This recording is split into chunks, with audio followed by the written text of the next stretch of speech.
The opinions expressed by the host and guests on Where Did the Road Go are their own and do not represent those of WVBR or its management. Our aim is to explore the fringe, lost civilizations, alternative science, the paranormal, and much more. Join us on the web at wheredidtheroadgo.com, where you can send us questions for our live or future guests via email or the live chat room. And remember to subscribe to us on iTunes. And now welcome to this week's edition of Where Did the Road Go? And this is Where Did the Road Go? And tonight we're going to be talking to Lloyd Pye. And Lloyd Pye, welcome to the show, Lloyd. Well, thank you. It's good to be with you. And you have, you've been doing stuff for a while, but the thing you're most famous for is the Starchild Skull. That's true. Now, do you want to tell people a little bit of your history before that? Well, before that, I was a writer and wrote a couple novels, and then I became a screenwriter in Hollywood in the 1980s, and I was modestly successful. I mean, not no movies done, but a couple TV shows and things like that.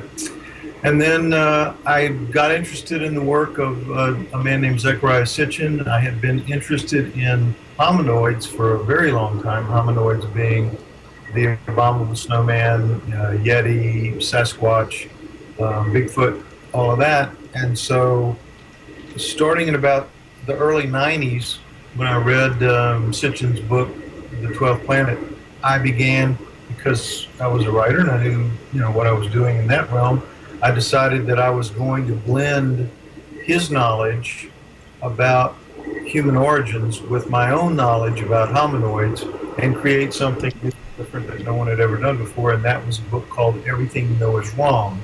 And from Everything You Know Is Wrong, that put me on the map, and that attracted the people who own the Starchild Skull to get in touch with me to ask me if I would try to help them figure out what it is, and that was 14 years ago. And I undertook it not having any idea what a monumental task it was going to prove to be. But I have felt since almost the beginning, since the first year of the 14 years, that the Starchild Skull represents a real, true alien skull. I don't have any doubt now about that because of DNA and things that have come to light in the last couple of years. But it's definitely, in my opinion, I don't have any doubt, it will prove out to be a absolute alien skull, probably of a great type alien. Okay, all right. Do you want to tell people a little about where it was found and how it came into these people's possession that then brought it to you? Sure. It was found in Mexico in the Copper Canyon area, about 100 miles southwest of Chihuahua, in about 1930. And at that time, a young teenage girl who was of Mexican heritage, her parents had come to the States, become citizens when she was a teenager, and so they went back home for the first time to the home village, and she, while there that week, went wandering well away from the village and found a mine tunnel, and in that mine tunnel she saw a human skeleton lying on the ground, and she noticed a mounded up grave, shallow type grave beside the skeleton that was lying on its back. And she noticed that what she called a misshapen hand was wrapped around the upper arm bone was emerging from the dirt of the graves, I should have said that, emerging from the dirt of the grave and was wrapped around the upper arm bone of the human that had laid down. Very dramatic scene. So she could see that the grave was not compacted by rain or anything like that. It was like, as fresh as almost the day that it was dug. So with her own hand, she was able to dig it away, and she found what she called a misshapen skeleton there. She ended up recovering the two skulls that had suffered some damage, but she brought the skulls back to the States with her as souvenirs, and she kept them her whole life. And just assuming that the weird one, what they called the weird one, was just a deformity, a human deformity of some kind. It didn't occur, certainly not in 1930. There was no knowledge of things like UFOs and aliens, so it just never occurred that it was anything other than some kind of deformed human. And so when she kept them her whole life until the early 90s, and when she found out that she had a terminal illness in the early 1990s, she willed them to some friends of hers. Her husband was not comfortable with the two skulls in the cardboard box in the garage, so she gave them to some friends who kept them for 5 years, and then they, too, were not particularly enthralled with two skulls in a cardboard box in their garage, so they gave them to a couple named Ray and Melanie Young. All of these people are in El Paso, from the woman right on down, El Paso, Texas.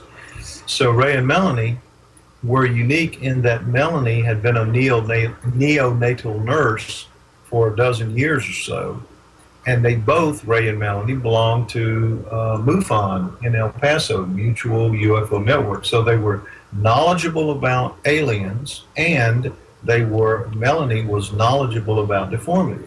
So when these people handed over to her what they told her was going to be a deformed human, just some deformed human, Melanie knew right away that wasn't what it was. She knew there was no deformity or no combination of deformities that made a skull look like that. And furthermore, it didn't lighten the skull. Skulls weigh what skulls weigh. Human skulls have a certain weight range that they need to fit within, and this one was way outside that range, way too light. It was like a dried gourd rather than a skull. And the bone was much thinner than human bone should be. She didn't know at the time, but it turned out to be, when it came time to cut into it, much harder. Even though it's a lot thinner, even though it's a lot lighter, much harder. So from that point, Melanie believed that it was not a human skull, it was not a human deformity. It looked and had all of the physical hallmarks of a gray alien. The crease at the top of the head, the weird eyes, the very narrow and thin lower face, the very thin neck, all the things that people describe as gray aliens as having externally, this skull has that internally. So no doubt that it's real, no doubt that it's bone, but it's not like human bone, and it's not a human. Pretty much in a nutshell, that's the whole story. All right. And I think when you first look at it, before you know any details about it, just seeing, like, there's a picture on wheredidtheroadgo.com right now of you and the skull. You hold the skull up. It almost looks like someone's face just got crunched up into the front. Well, it really is so different in so many ways. I mean, you can break it down into a number of ways. There are 20 points on a human skull, 10 points, 30 points. There are 25 points that we count of reference on a human skull. In the human, the Starchild has not a single one of those 25 that matches exactly.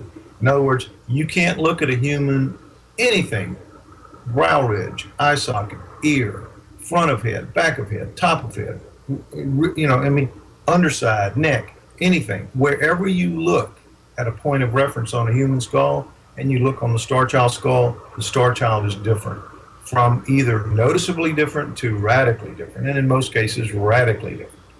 So, it's a no-brainer from a physical standpoint. It's been a no-brainer since 1999 when I first saw it. By the end of that year, we knew all of that. But of course, science, this is not a thing that science wants to be real. This is not a thing that science wants to have to accept, alien reality. So they set a standard of proof, as they do for anything they don't like. If it's something they want, then of course the bar is very low. If it's something they don't want, they lift the bar of proof very high. So when it came to all of those physical differences, what they learned how to say was, well, nature can do anything.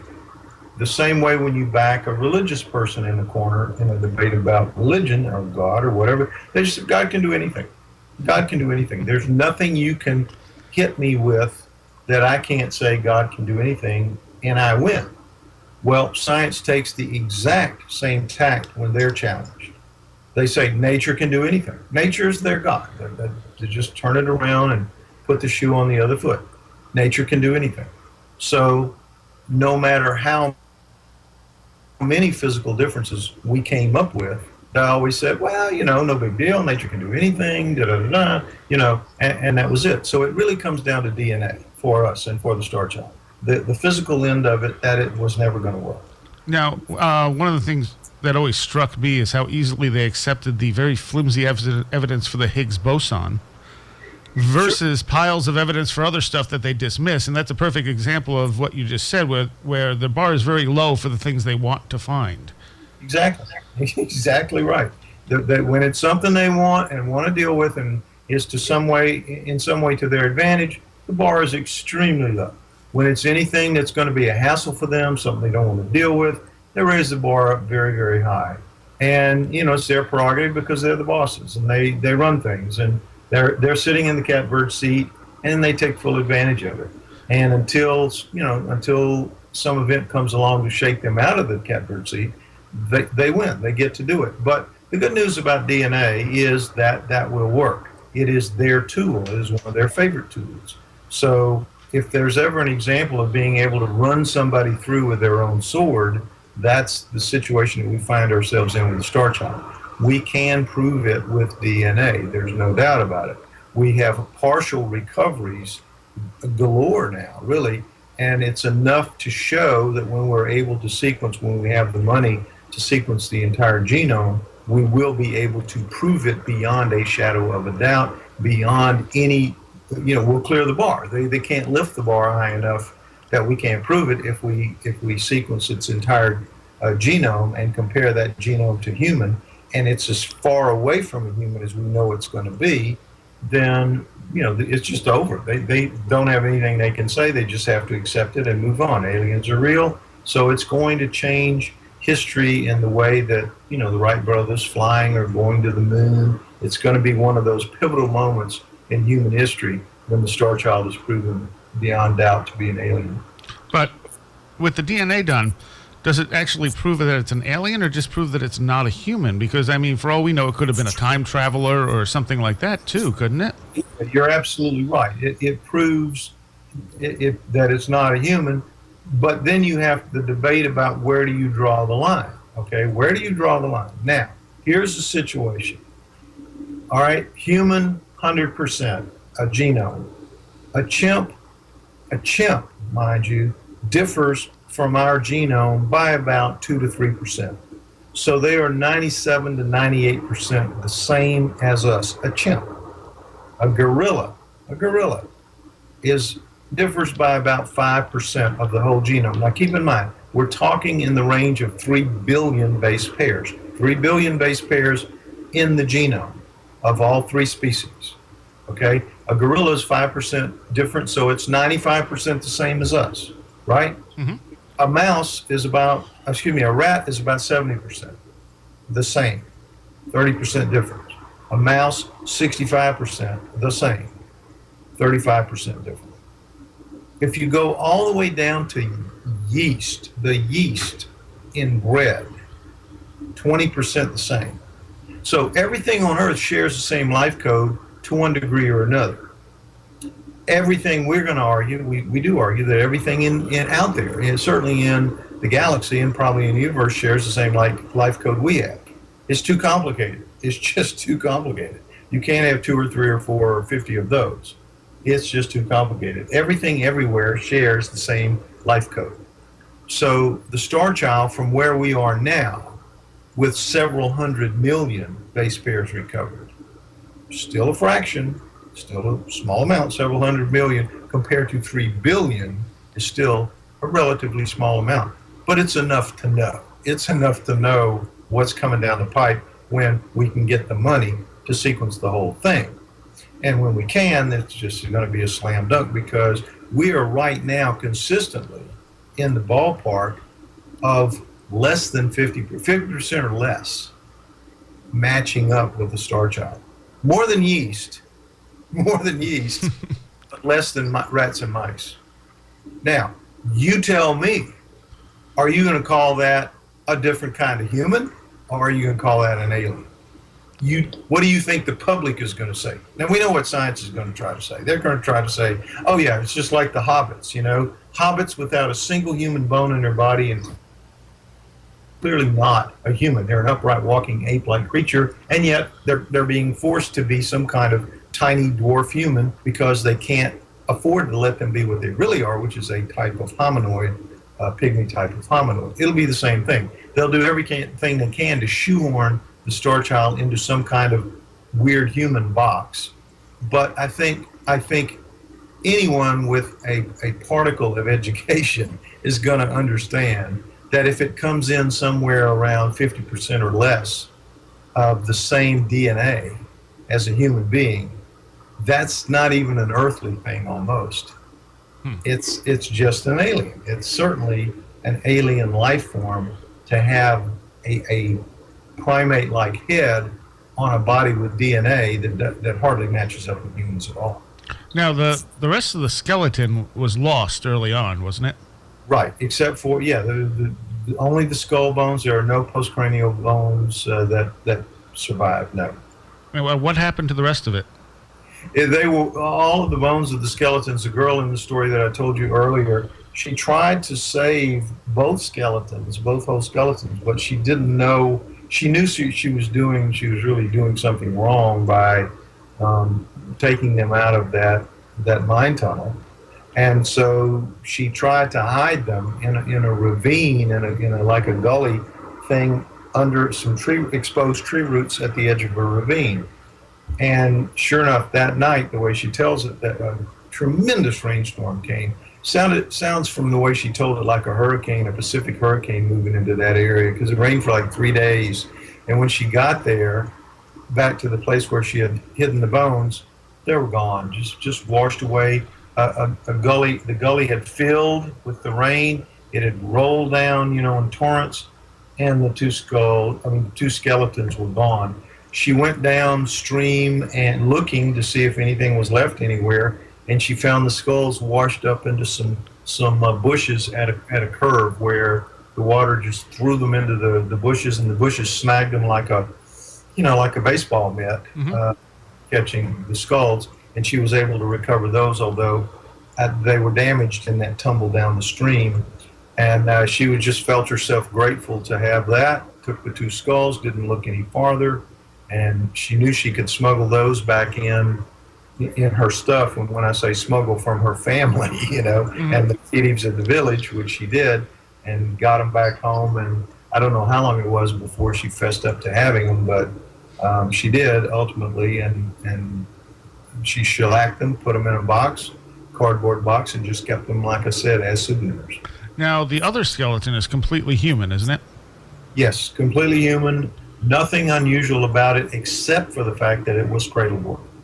And so the rear of its head, from its inion to the top of its crown, the inion, if everybody reach around to the back of your own head, to just below the mid part of your rear of your skull, you'll feel a knot there. Where your neck attaches to your skull, there's a knot called the inion. And from that point, straight up, just draw, if your skull wasn't rounded but straight up to the crown, that's cradle boarding. And that person, and cradle boarding is when a native woman puts a baby on a board and swaddles it to the board so she can go out and do her work with the baby there. What you have to do to keep the baby's head from lolling around and injuring the neck as you work, you have to strap that head down. You have to lightly strap its head onto the board. And so that happened to this female, this woman. When she was an infant, she was strapped to a board to be carried on her mother's back. And again, very common 900 years ago. Oh, and I should have said that. The Starchild and the human skull with it have been independently carbon-14 dated at different labs at different times, and both came up with the date 900 years plus or minus 40 years. So it's very accurate dating for two different samples, and it makes it very clear that probably the story of them being found together in the mine tunnel is true, because they clearly died at the same time. Okay. All right. That was actually my next question because I didn't think we said how old they were. Now, cradle boarding is one of the explanations for the flatness of the back of the Starchild skull, but it doesn't actually work, does it? No, cradle boarding is the thing that just simple minds put out on the other side. But scientists live by a thing called, I'm sure you've heard it, Occam's razor, where the simplest answer is probably the answer because we're able to think of simple answers. And anything we can think of has got to be the answer because we thought of it because we have PhDs and you don't know that. So one of the simple answers is if something is flat, then it was cradle boarded. If the rear of a head is flat, the rear of a skull, it was cradle boarded. Gotta be. Can't be anything else. And if a skull is slightly, is expanded from normal, what's called bossing, where it's larger in an area, as the Starchild is in its parietals, they say, well, that means hydrocephaly, meaning water on the brain. Now, in the Starchild's case, from almost day one, we have been able to show that it was neither hydrocephaly nor cradle boarding. And yet, I don't know how it is today, it changes a lot, but on the Wikipedia coverage of the Starchild, to this day, they still argue that it's cradle boarded and hydrocephalic when I've been saying since 1999 it can't possibly be that for this number of reasons. With the Starchild, it's the whole back end of the head, from the crown to the neck. There's no inion. There is no inion. The Starchild's neck is about half the size of your neck or my neck, right? It's the size of my wrist, about 8 inches around in that range, as opposed to standard neck of anywhere from 13 to 16 inches. It's just astounding, the difference. So the whole area of the rear of the Starchild's head, now you just go to the website, starchildproject.com, and you can see what I'm saying is true. But also when you're cradle boarded, the skull, the baby bones are so soft, they take the shape of the board that the head is being strapped against. So that female that was found with it, that area of its flatness is as flat as the table, flat as a piece of glass, flat as can be. Not you run your hand on it, you can't feel the slightest bump. It's flat. You do that with the Starchild, the whole area of the rear of the Starchild skull has all of its natural convolutions. Not flat at all, not like a board, not like glass. It has convolutions. You can see them, feel them. It just wasn't cradle, just absolutely not. And with hydrocephaly, that's fluid building up inside the brain, stretching the bones out of shape. Now, with that, no matter how you cut it, the pressure is uniform from the inside out. Yet the Starchild has a crease down the middle of the rear of its head. Now, literally, a subpar, an underperforming moron could see this and understand what I'm telling you. I mean, I don't mean any slight against morons. An underperforming moron can understand and see that what I'm saying is the truth.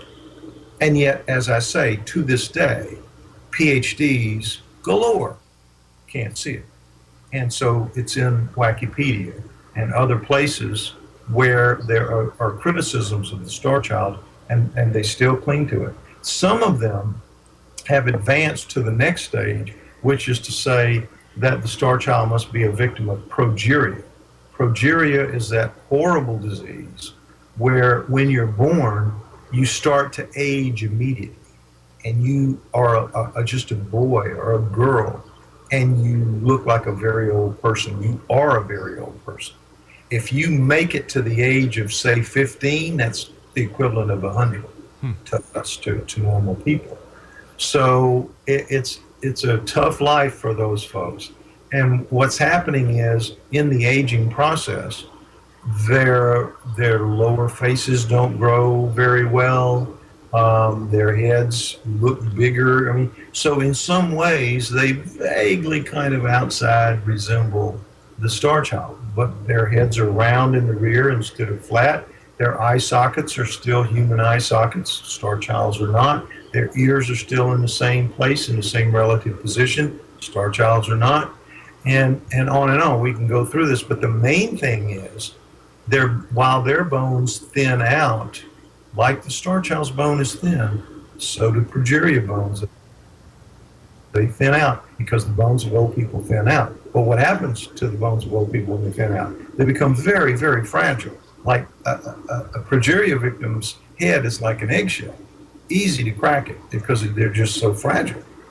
The Starchild, much, much harder than your skull or my skull, and much thinner. They show one of the photos on the website, I'm sure, or certainly in the books, about it, Starchild Skull Essentials, the ebook, which I recommend.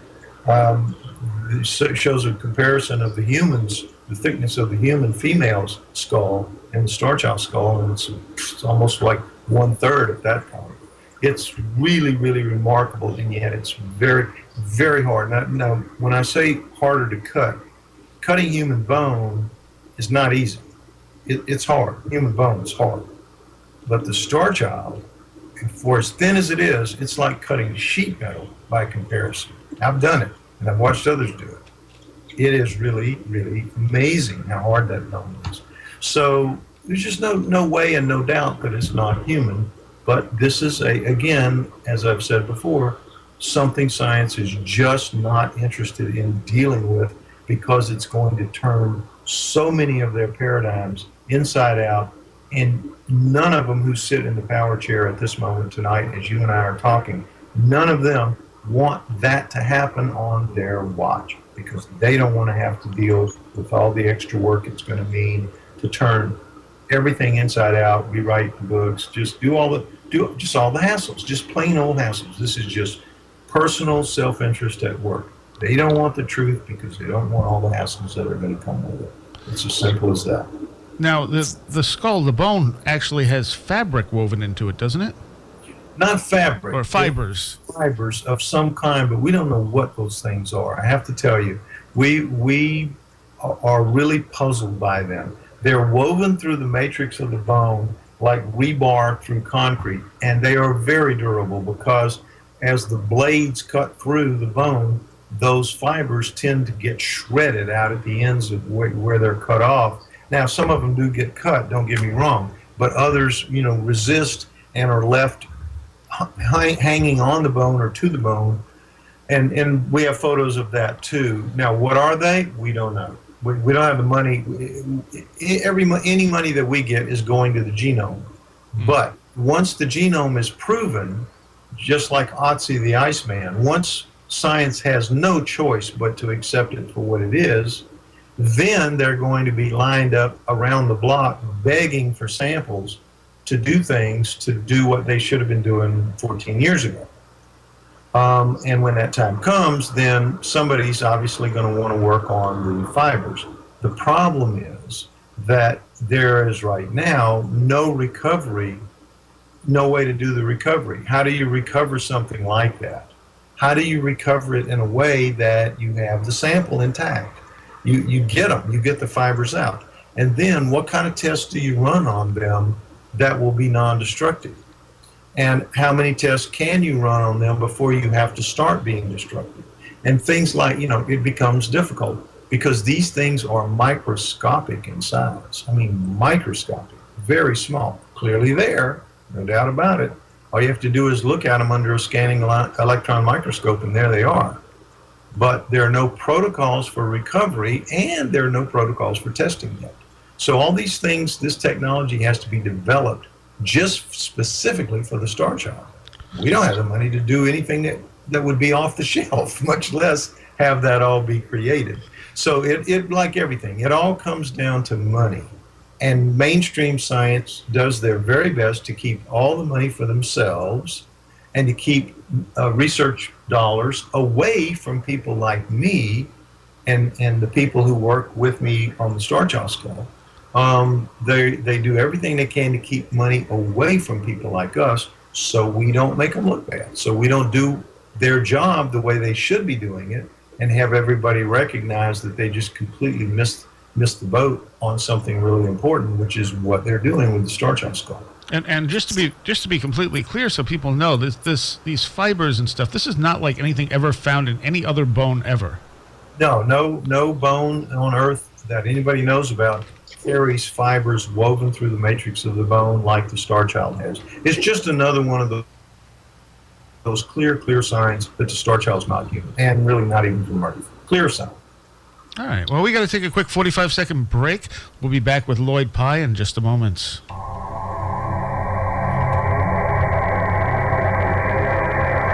The opinions expressed by the host and guests on Where Did the Road Go are their own and do not represent those of WVBR or its management. Join us on the web at wheredidtheroadgo.com, where you can send us questions for our live guests via email or the live chat room. You can also check out our upcoming schedule, blog, links section, book reviews, videos, and links to our Twitter, Facebook, iTunes, and much more. That's wheredidtheroadgo.com. And tonight, we've been talking with Lloyd Pye about the Starchild Skull. And where can people get the ebooks about this? You can go to www.starchildproject.com, starchildproject.com, and the book is called Starchild Skull Essentials. Starchild Skull Essentials. Now, there's a book that's just called the Starchild Skull, and that covers the backstory in considerable detail. The first seven or 8 years, about 8 years, first 8 years of it, covered in considerable detail in a book. But the ebook is the thing that's the most up to date and certainly has the best look at the DNA evidence, which is, of course, going away, the strongest evidence. Right. Okay. Now, I know you are a proponent of the electric universe theory as well. Correct? Yes. And I think that when we were talking about Occam's razor earlier, about the simplest answer being, the one to go with, that seems like the simplest answer to a lot of our cosmological puzzles, but yet science doesn't want to touch that with a 10-foot pole. Well, they don't want to give up on Newton or Einstein. Yeah. And that's really the problem, is that their whole universe, pardon the pun, is built on gravity. And the idea that gravity is the glue that holds everything together. Newton started it, and everything built on that up to Einstein. But the truth of it is, gravity just doesn't have the power to do what has to be done out in space. Now, they always present this nice picture, just like the Darwin thing about life, that there were these molecules floating around in some warm pond somewhere, and lightning bolts struck the molecules, and somehow magically they were swirled together to make the first living thing. Again, nature can do anything. No different than God can do anything. Nature can do anything. Well, it's sort of the same way with cosmologists. They say that floating out in space are these various little small, tiny particles of dust, and two of them bang together and they hold, and then they bang into another one, and then they bang into another one, and they all hold, and they begin to cluster, and they begin to grow into suns and planets, and that's how everything forms in the universe. But the reality of it is, the power of gravity, and this is where the math breaks down, the power of gravity is so incredibly weak by comparison to what is needed, that the two particles of dust out there in the universe, they wouldn't go together. They would never go together. And if they did, they'd just bounce off each other like two pool balls. They wouldn't hold together. It would never start. That process would never start. So that's why you have these what are called fudge factors in the math. The math of gravity doesn't work. So they have to create these massive fudge factors called black holes, dark energy, dark matter. Do you realize, and they never blink at this, 4% of the universe is real matter, like Earth and the planets and the suns and everything that we see. 4%, and the rest of the universe is dark matter. and dark energy. Why? Because that has to be the case to make the math work for gravity, because gravity doesn't have the power. But electricity, electrified plasma, electricity has the power. It is based, the universe is based on electricity. The glue that holds everything together is electricity. Not electricity as you think of in lightning bolts. Imagine it as static electricity or something, a milder form of it, but Right. still a different form of it. But electricity is at the base of everything. And if you put electricity in those formulas where the gravity doesn't work, you put electricity in there, the formulas work fine. You don't need any of the fudge factors. The Big Bang, you need the Big Bang to make gravity work. The Big Bang goes away. The black holes and all of these silly things that they come up with, all that goes away. You don't need that with electricity at the core of it. And that's just what the electric universe is about. It's about scientists, and lots of them. I'm talking not people like me. I'm talking PhD. A lot of them who are part of the electric universe movement toward that. And just like we are going to be able to prove that the Starchild was indeed an alien, those folks at the electric universe are going to be able one day to prove, to just overwhelm the bleeding of the critics who just say, no, don't make us change. Don't make us change. We don't want to go through it. But eventually it has to happen, and it will. And when it does, when they just like with alien life, when they start accepting that electricity is really the core of everything, and they start working with it, we're going to have free energy before you know it. When our best minds can be allowed to turn themselves to the reality of the electric universe, free energy is just around the corner. UFO flight is just around the corner. As soon as we turn ourselves loose and our scientists loose in the right directions, it's going to be amazing the kind of things that they can do. But right now, if any of them try to do that, their peers absolutely just disown them, just get rid of them, just get them out of the system. You can't buck mainstream science and live to tell the tale. Career-wise, you are just toast. And they all know that. That's why even in their heart of hearts, if they believe in UFOs or aliens, or if they believe in the electric universe, it takes some very, very brave individuals who are in a position where they can defend themselves against their peers, or they can't join, and they can't join openly. It's just like our geneticist, the geneticist that works with us with the Starchild. Very, very reputable guy, just credentials out the wazoo, but he can't let his name be attached to it yet, or he would be fired. He would just be fired from where he works, and he's the head of his lab. And that's just the way it is. The most conservative elements in all of science, in whatever area of science you choose, pick any of them. The ones running that department, that piece of science, that branch of it, are the most conservative and the most diehard fanatics within the field. And they really make everybody else toe the line. Yeah, it basically comes down to money and politics. Money and just you couldn't say it any better. Money and politics, exactly. Couldn't say it any better. Now, Tesla was already on that path of working in the electric universe type of a field until, he just kind of stopped. But he was going in that direction. Absolutely, and I don't think he was. I don't think he kind of stopped. I think he was kind of stopped. Yeah, he was stopped because it was free energy is the last thing anybody that's in the energy business wants. What do they do then? What do they do for a job? What do they do for their income? And it's a good life. What do they, how do they maintain their level of wealth if their level of wealth has been achieved in the fossil fuel area of fossil fuels, or, which, and it comes down to fossil fuels driving the engines that produce the electricity. Free electricity, can't have that. Look how much fuel you don't sell. Just like, I don't know if you're aware, if your listeners are aware, but alcohol, like, you see ethanol in the pumps and all, actually a much better fuel, pure ethanol, pure alcohol, alcohol like that, than gasoline.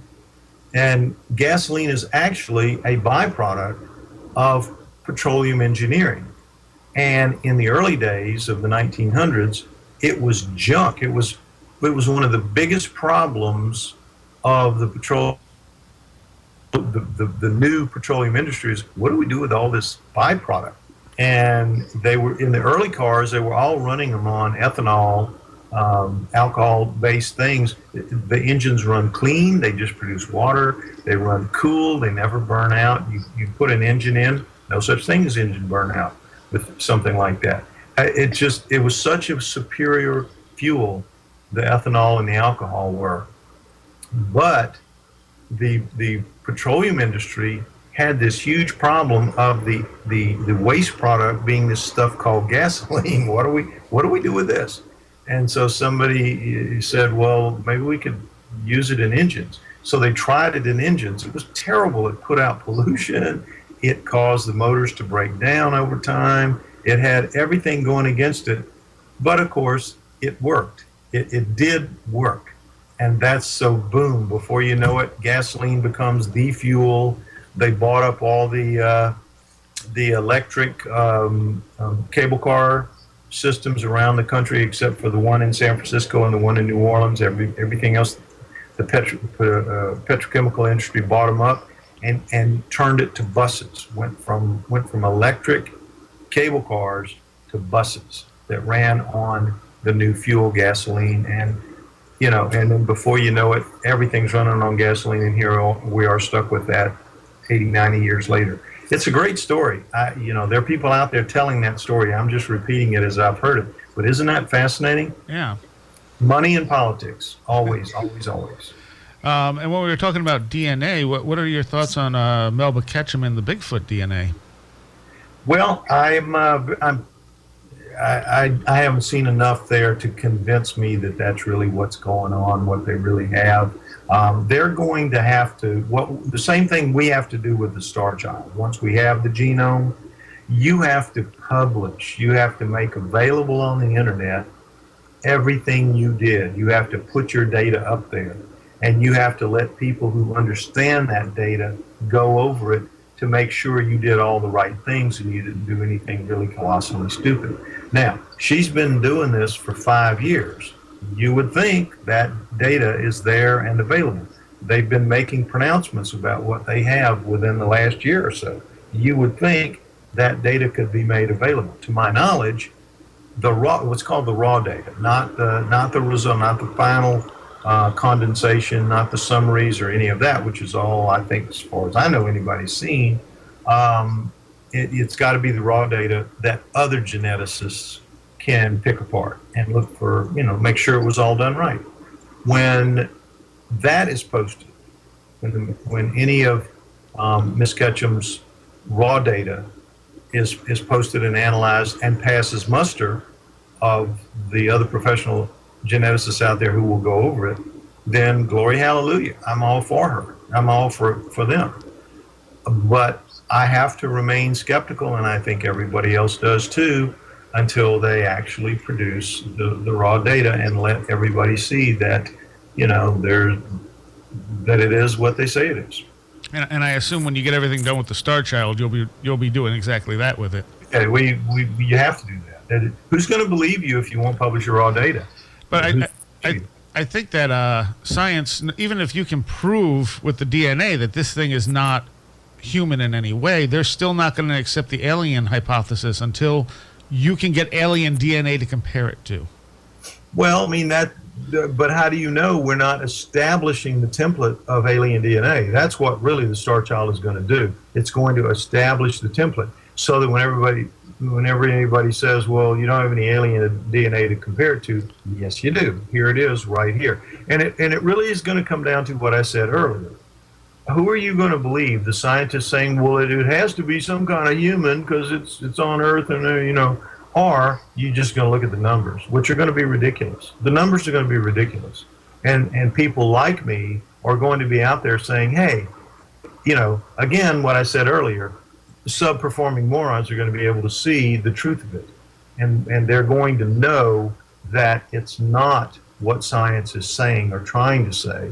Logic is going to show that it isn't, and there will be TV shows about it. There will be documentary films about it. There will be debate about it on different programs on TV. And over time, and I think it won't be much time at all, science is just going to have to tuck its tail between its legs and just accept a reality they don't want to accept. Yeah, of course they'll fight, but they can't win. They can't win on the DNA. The DNA evidence is literally overwhelming.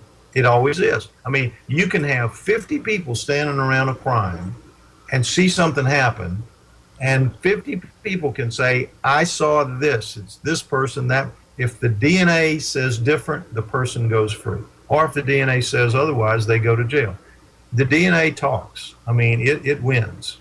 If we get it, we win, and we're going to get it. We already know that because we have enough at the sample level, at the partial level, to know what you can extrapolate very easily. You can extrapolate these things because they're like concrete. You find a chip of concrete and you say it's concrete made of this and this and this and this, then the whole road of it is going to be that concrete. Same thing. We've got pieces of the Starchild, and we know what pieces of it are, and so we know what the whole skull, is how it's going to how it's going to come out. We just have to go through the motions of pulling out the whole genome, which is very expensive, a couple million, $3 million. Now, do you think there's any connection between this skull and the elongated skulls that have been found? No, I don't. But I will say this about the elongated skulls, which are known colloquially as the coneheads, that are found dominantly in Peru, but in other places around the world. Those are not human either. Those are not entirely human. They are human-like. The Starchild is not human-like. The Starchild is alien. But the coneheads are non-humans, but are human-like, because they're non-humans because they have brains twice the size of ours. You and I and the average person will have about a brain capacity of about 1,400 cubic centimeters. The coneheads range from 25 to 3,000, 2,500 to 3,000 cubic centimeters, average about 28, about twice the size of ours. Full brain in those heads. All right? That's not us. They have human sort of like faces. They have human-like faces, but they have some distinctive differences. The way the sutures work in their skulls and different. There are a few things that are just markedly different. But I'm very confident that when the DNA of the coneheads can be completed, when its genome can be completed, it will be much more like a human than the Starchild, much more. But it won't be a human. It won't match up with human. It will be something different, like, Neanderthal or Denisova, or maybe more than chimps and gorillas, but not as badly skewing away from the human norm as the Starchild. No, in my mind, this is how it's going to work out. All right, okay. And the Starchild, do you believe that to be wholly alien or a hybrid of some sorts? We believed for a long time that it was a hybrid. We did because a DNA test in 2004 using primers, not the next generation that takes it out like we have today, where it takes it out base pair by base pair, which is so much more accurate and precise. But in 2003, 2004, when there was nothing other than primers, the primer testing indicated clearly that the Starchild had a human mother and a non-human father. So we went with it as a hybrid, and its story made sense. But later, to our great surprise and shock, when we got the next generation testing done in mid to late 2010, and we began to get data from it, from its mitochondrial DNA, which is how you determine, that. Its mother versus its father. The mitochondrial DNA made it clear that it was not going to be human at all, and there was some of its nuclear DNA was there. So now we were just wrong. I mean, the lab tests, the DNA lab tests that were done in 2003 by Trace Genetics were absolutely cutting edge at the time, but the primers were so small, 30 to 50 base pairs long, that they could squeeze into the cracks and fool the system and make it look like you were looking at human DNA when in fact you weren't. If those primers had been 150, 200 base pairs long or longer, 500, then they would have seen right away they weren't getting matches. But because they were so small, tiny little chips, they could find matches in the mitochondrial DNA, and so they thought that the star child had a human mother, when in fact didn't. Okay, so there's also legends, I believe you mentioned your essentials, about sky people who came down and left children. Right. Well, this came from a woman named Paula Gunn Allen back in 1999. As soon as I started talking about it, she heard me on the radio, and she was a professor emeritus at UCLA in California, in Los Angeles. And she contacted me immediately, and she says, "My goodness, that equates almost exactly with what the star being legends of the Native Americans, which I had heard nothing about." And she said, if you go to Native American cultures throughout the Americas and down into South America and Central America, you will hear, and she said in other places around the world, but my specialty is in Native American culture because she was part Native American herself, Native American culture in the States and Canada. And she said, if you go and you talk to them about it, they have these legends about beings, star beings, coming down out of the sky to their village and picking a woman who was either barren or barren, or had no, for whatever reason, had no children. And they would make that woman pregnant, and they would announce to the village, now this woman is going to have a star being, part her, part us, but it's going to be a hybrid child, going to look kind of like you, and we want you to raise it up to the age of 5 or 6 or 7 or 8, but at some point we're going to come back and get it in that period, 5, 6, 7, 8 years from now, and when we come, it better be here and it better be in good shape. Everybody better take care of it. You're on notice, kind of thing. And so what Paula thought was that the woman found with the star child had been one of those women. She had given birth to it, that it was a child. We thought it was a child back in 1999, and we were wrong about that too. It was very much an adult, but we didn't know at first. So she said if it was a child and that woman, the person with it was its mother, then she might have, it might have died. It was clear that she had lugged its body way out in the middle of nowhere into an abandoned mine tunnel, and that she had buried it in a shallow grave with the dirt on the bottom of the mine tunnel, and then she herself laid down beside it and wrapped its hand around her own arm and committed suicide. She laid there and died with it. So it just seemed like one of those star being legends come to life. In every way, it led us to believe that because it made sense. But all of that has turned out to be wrong over time, unfortunately. Starchild was an adult. So whatever their relationship was, the woman who took the star child's dead body into the mine tunnel and buried it and then laid down and died with it, she wasn't its mother. We know that now because their haplogroups or their mitochondrial DNA don't match. So they're not mother and daughter. Mother and child. We don't know the sex of the star child, male or female. We don't know, so it's not mother and child. But it is adult and adult. So maybe they had a different kind of relationship, caretaker, lovers, we don't know.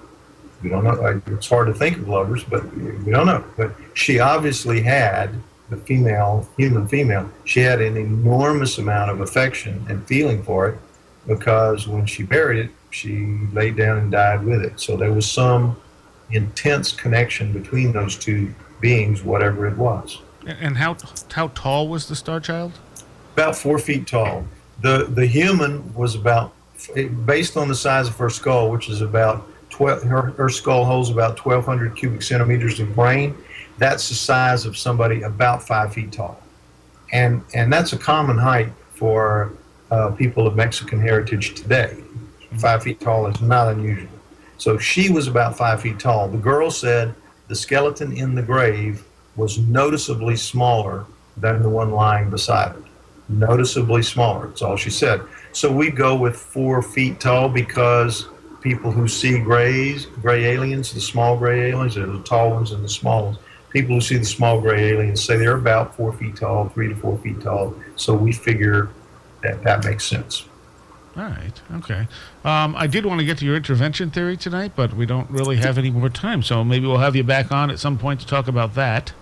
Okay. But meanwhile, why don't you tell people where they can find you online, where they can get your essentials for the Starchild and for your intervention theory? Well, again, that's starchildproject.com. That's it, basically, starchildproject.com. And if you go to that, you can find very easily Starchild Skull Essentials, which I would recommend as a first read. And if you like that, then you can, and you want to know more, and you want to know more about the background and the details, then get the book, which is called The Starchild Skull, and that will really fill you in on the backstory, who all the major players were at the beginning, how the story unfolded in considerable detail, and it's a fascinating story. It really is. So that's the way to do it. StarchildProject, all one word, .com. And what about the intervention theory? Well, Intervention Theory Essentials, that's on my personal website, LloydPye.com, LLOYDPYE.com, www.lloydpye.com, and that one is called Intervention Theory Essentials, and that is more about the electric universe and the things that we were talking about, like that, human origins, an alternative view of human origins, hominoids, Bigfoot, the abominable snowman, plenty of that. So I would recommend that, or and the book about that is called Everything You Know Is Wrong. And that was published when?